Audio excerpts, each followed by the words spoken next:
السلام علیکم۔ نجیب اللہ کون تھے؟ ہر جگہ پر نجیب اللہ کی بات ہوتی ہے کہ افغانستان کا ایک بادشاہ گزرا ہے، وہ نجیب اللہ وہ کون تھا؟ وہ کیسے بادشاہ بنا، کیسے صدر بنا اور پھر کیسے تختہ دار تک چلا گیا؟ اکثر عوام افغانستان میں بہت سارے عوام ایسے ہیں جو اس کو قصاب کے نام سے جانتے ہیں، قصاب کے نام سے پکارتے ہیں، اور بہت سارے ایسے ہیں جو ان پر جان فدا کرنے کے لیے بھی تیار ہیں۔ بہت سارے اس سے محبت کرتے ہیں اور بہت سارے اس سے نفرت کرتے ہیں۔ بہت سارے لوگوں کا یہ خیال ہے کہ نجیب اللہ کے دور میں افغانستان بہت زیادہ مضبوط تھا، افغانستان ایک اہم گورنمنٹ چل رہی تھی۔ افغانستان میں سب سے لاسٹ دور جو گزرا ہے وہ نجیب کا تھا، جو آزادی تھی ہر شخص کو، ہر عورت کو، یہاں تک کہ عورتوں کو یہ بھی اجازت تھی کہ وہ یونیورسٹی بھی جا سکتی ہے، وہ گاڑی بھی چلا سکتی ہے، سب کچھ کر سکتی ہے۔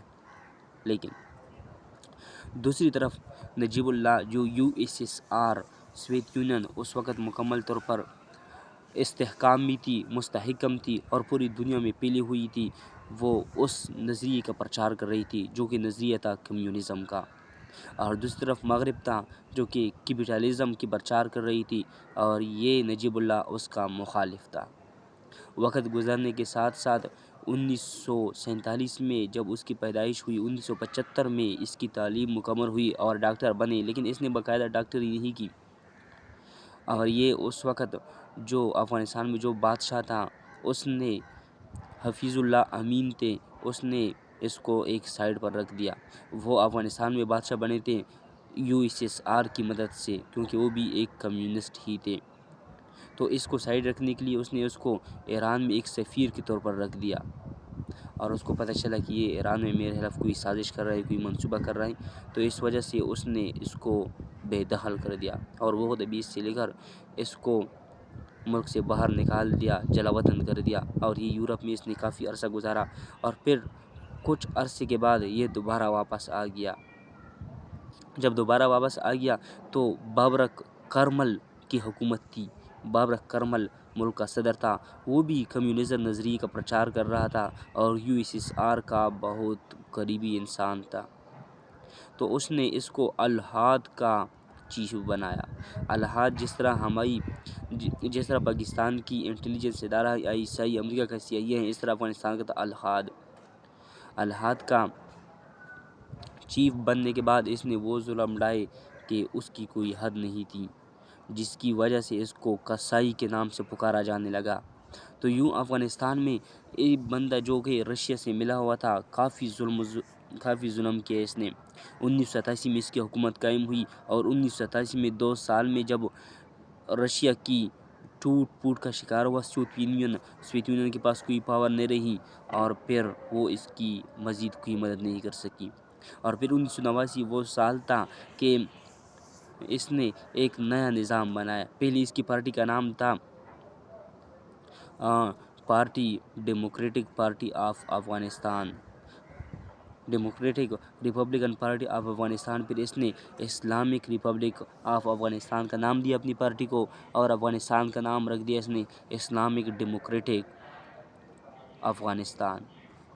تو رشیا نے جب یہ دیکھا کہ یہ تو اسلام کی طرف مائل ہو گیا، تو وہ جو رہی صحیح مدد اس کی کر رہی تھی، وہ اس سے بھی انہوں نے اپنے ہاتھ روک دیے اور اس کو مکمل طور پر تنہا چھوڑ دیا۔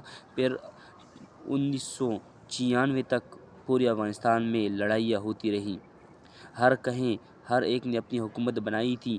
پھر ایسا ہوا کہ اس عرصے میں ایک نئے گروپ تشکیل ہوا، وہ پورے افغانستان میں قندھار سے شروع ہوا اور پورے افغانستان کی طرف پھیلتا چلا گیا، اور کچھ ہی عرصے میں وہ پورے افغانستان میں اس نے اپنا قبضہ جمایا، اور وہ تھے طالبان۔ ملا محمد عمر صاحب 1996 میں وہ بندہ عہدے پر بیٹھا اور امیر المؤمنین کا لقب اختیار کیا۔ 1992 میں یہ نجیب اللہ نے ریزائن دیا تھا اور حکومت چھوڑ دی تھی۔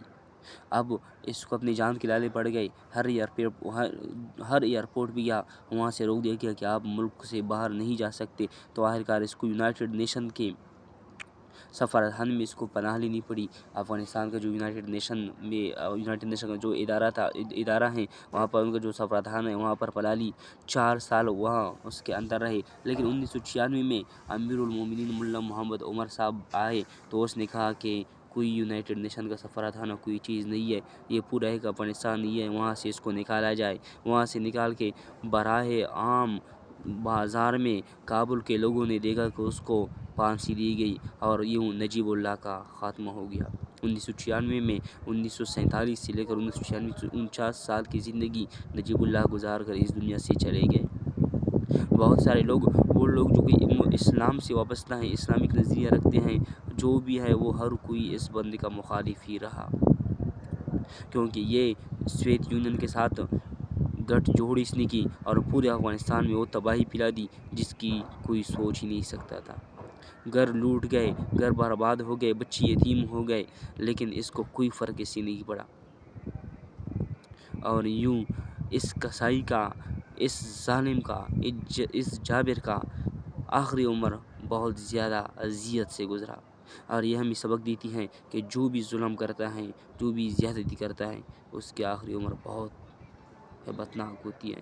اللہ تعالی ہم کو ظلم سے بچا کے انصاف اور عدل کے راستے پر جانے کی توفیق دے، آمین۔